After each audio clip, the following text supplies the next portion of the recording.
Allez-y. Oui, donc cet amendement concerne le financement du comité La Transalpine.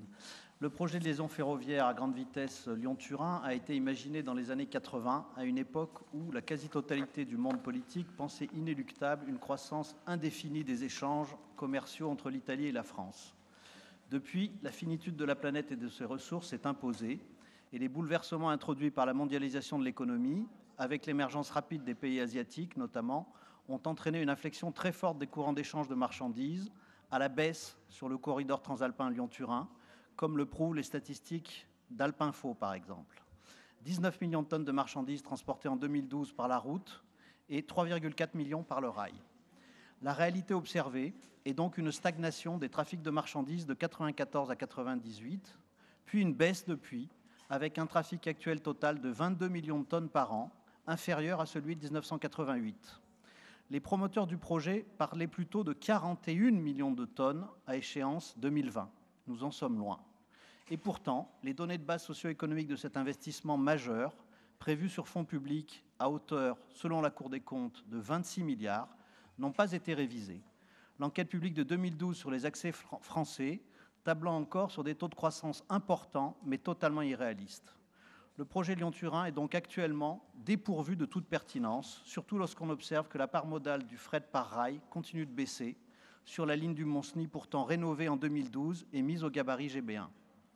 Continuer à le soutenir contre vents et marées, au motif d'un hypothétique retour de la croissance des échanges de marchandises, alors que nos économies continuent à voir la part de l'industrie baisser, n'a donc pas de sens, surtout quand l'heure est au sérieux budgétaire. C'est le premier motif de notre amendement, visant à faire des économies à la région.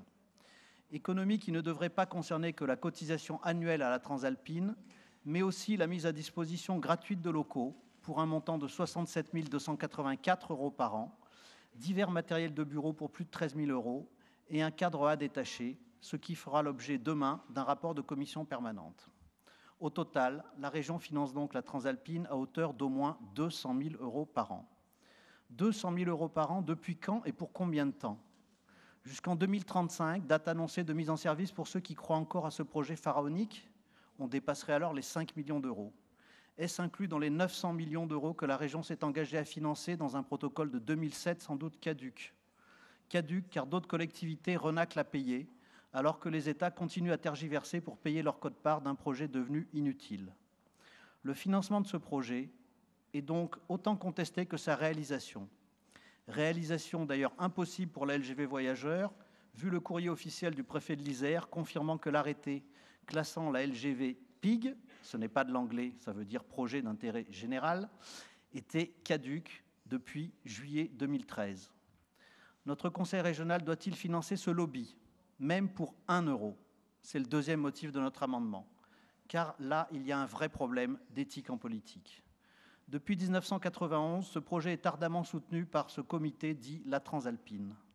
Sa composition mêle des collectivités publiques et des entreprises privées ou des syndicats professionnels d'entreprises privées directement bénéficiaires de la manne publique espérée de 26 milliards d'euros.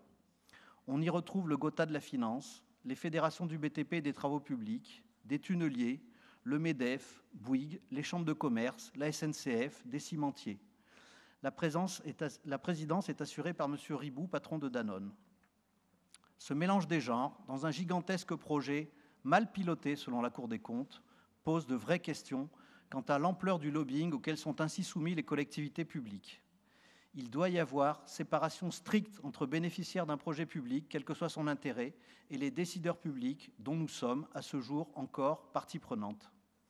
Dès lors, pour nous écologistes, soucieux de la bonne gestion de l'argent public et de la lutte contre les conflits d'intérêts, trop souvent le premier palier de la corruption, il n'est pas possible de voir notre région financer, d'une façon ou d'une autre, un comité dont l'objectif avoué est de faire du lobbying auprès de toutes les parties prenantes. Voilà pourquoi nous proposons de supprimer la ligne cotisation annuelle au comité de la Transalpine de 113 000 €. Nous vous remercions. Merci, Madame Giraud.